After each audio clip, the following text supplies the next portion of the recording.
আসসালামু আলাইকুম। আজকে আমরা ছাদের উপর একটি গুমাস মুজাল্লা তৈরি করব। এজন্য সব সামান উপরে উঠানোর কাজ চলতেছে।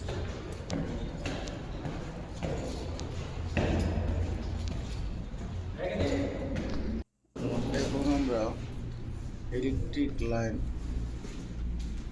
দিতে আসি এবং এরপরেই এই সামানগুলা একদম ছাদের উপর ওঠানো হবে।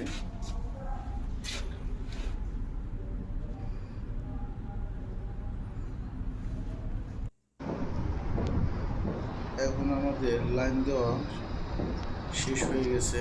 এখন আমরা চেক করতে আসি যে লাইনগুলা ঠিক আছে কিনা।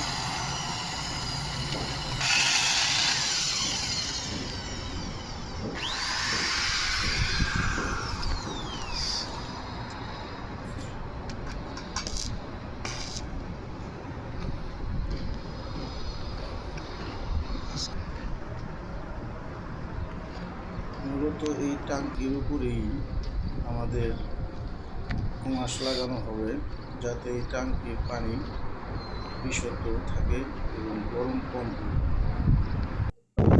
এখন আমরা হাদিদ ফিটিং করতে আছি।